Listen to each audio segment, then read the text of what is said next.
Kagulat World, yumanig ang mundo ng tennis. Hindi pa man natatapos ang selebrasyon ng kaniyang makasaysayang ginto sa 33rd SEA Games. Muling yanig ni Alex Ayala ang balita matapos kumpirmahin ang kaniyang paglahok sa prestihiyosong 2026 Australian Open. Ang shock factor? Sa halip na magbakasyon ng matagal, ilang araw lang napahinga ang kinuha ng ating world number 50 bago muling bumalik sa madugong ensayo. Ang kaniyang mensahe ay malinaw. Hindi siya titigil sa regional gold. Target niya ngayon ang maging kauna-unahang Filipina Grand Slam champion sa Australia. Ang balitang ito ay sadyang ikinagulat ng mga international analysts sa Australia dahil sa bilis ng kaniyang transition mula sa Asian courts patungo sa world-class stage ng Melbourne Park. Ang conflict dito ay ang tindi ng pagod at sakripisyo. Habang ang ibang atleta ay nagpapahinga pa mula sa pagod ng SEA Games, si Alex ay nakatutok na sa kaniyang susunod na heroic stand. Kailangan niyang i-convert ang kaniyang momentum mula sa Thailand patungo sa mabilis na courts ng Australia, kung saan naghihintay ang pinakamalakas na tennis players sa mundo. Ngunit sa kaniyang authentic na disiplina at determinasyon, ipinapakita ni Alex na siya ang history-making golden girl na hindi marunong sumuko. Ang kaniyang global impact ay lalong lumalakas, at ang Australia ay naghahanda na sa pagdating ng bagyong Ella na bit-bit ang ating Pinoy pride. Ito na ang pagkataon para sa kaniyang redemption at pag-akyat sa top 50 ng WTA. Ang bawat patak ng pawis sa kaniyang ensayo ngayon ay katumbas ng pangarap ng bansa na makita ang ating watawat na iwinawagayway sa gitna ng Rod Laver Arena. Sapat na nga ba ang ilang araw na pahinga para sa ating tennis queen para harapin ang mga dambuhala ng WTA sa Australia? At ano ang sikretong training regimen na inihanda ng Rafa Nadal Academy para matiyak na ang SEA Games Gold ay maging Grand Slam victory? Huwag alis dahil himayin natin ang kaniyang Mission Australia.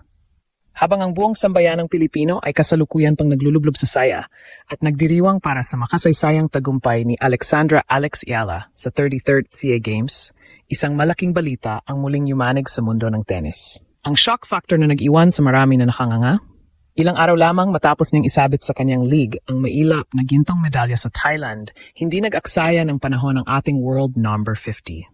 Sa halip na magbakasyon, humilata sa beach o mag-enjoy sa mga victory parties, agad na bumalik sa kanyang beast mode ang ating pambato. Ang kanyang destinasyon? Ang prestihiyosong 2026 Australian Open. Ang kauna-unahang Grand Slam sa kalendaryo ng taon kung saan ang mga pinakamalalaking pangalan sa mundo ay nagtitipon-tipon. Ito ang tunay na kahulugan ng pagiging history-making golden girl. Ang kanyang determinasyon ay hindi pang rehiyon lang. Ito ay pang world stage. Ang balitang ito ay mabilis na kumalat at naging usap-usapan maging sa Australia, kung saan ang mga sports analysts ay labis na humanga sa kaniyang unmatchable work ethic.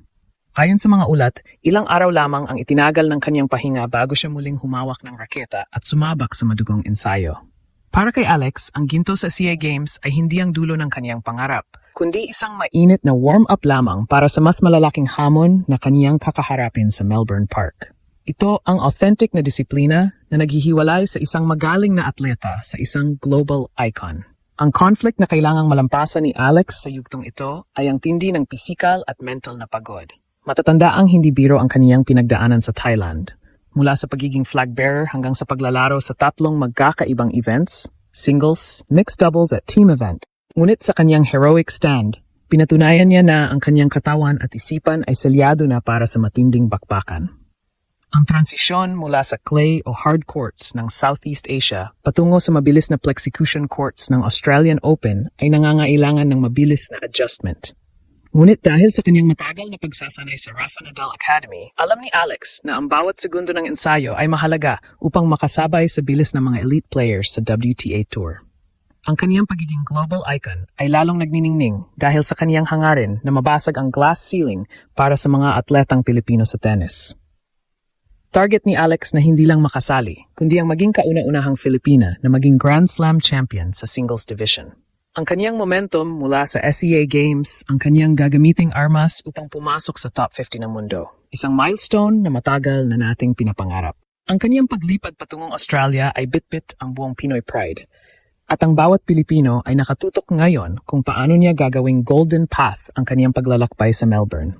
Ito ang kwento ng isang atletang hindi marunong makontento sa pwede na. Si Alex Ala ay simbolo ng isang bagong henerasyon ng mga Pilipino na handang sumakop sa mundo. Ang kaniyang sakripisyo mula sa pag-iwan sa kaniyang pamilya, matapos ang maikling selebrasyon hanggang sa pagtitiis sa init ng ensayo, ay patunay na ang ginto ay hindi lang basta nakukuha. Ito ay pinaghihirapan sa bawat patak ng pawis. Ang Australia ay naghahanda na para sa pagdating ng ating reyna, at ang buong mundo ay sabik na makita kung hanggang saan ang kayang mariting ng Golden Girl ng Pilipinas. Sa kabila ng kaniyang matinding paghahanda, sapat na nga ba ang momentum ni Alex para pabagsakin ang mga higante ng WTA sa Australian Open? At ano ang sikretong armas na inihanda ni Alex para sa kaniyang unang laban sa Melbourne na tiyak nagugulat sa kaniyang mga kalaban? Huwag kukurap, dahil sa susunod na bahagi, silipin natin ang kaniyang Grand Slam game plan. Ang paglipat mula sa clay courts o hard courts ng Southeast Asia patungo sa nagbabagang semento ng Melbourne Park ay hindi lang basta pagpapalit ng kagamitan. Ito ay isang ganap na mental at physical na revolusyon. Ang shock factor na lalong nagpaingay sa pangalan ni Alex Ala sa Australia ay ang kaniyang desisyon na putulin ang kaniyang victory lap.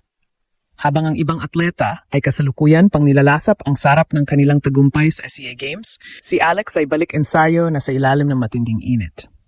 Alam niya na ang World No. 50 ranking ay isang malaking target sa kaniyang likuran.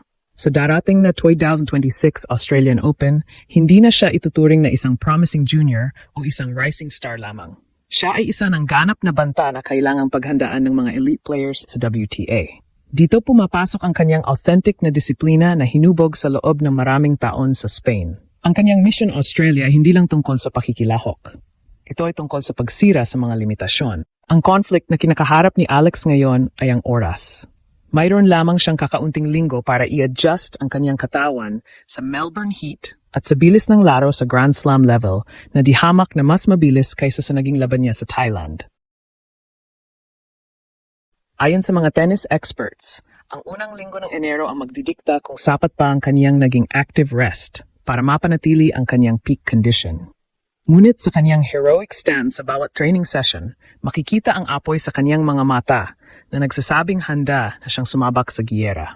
Ang kaniyang global impact ay lalong lumawak dahil sa atensyong ibinibigay sa kaniya ng mga international media sa Australia.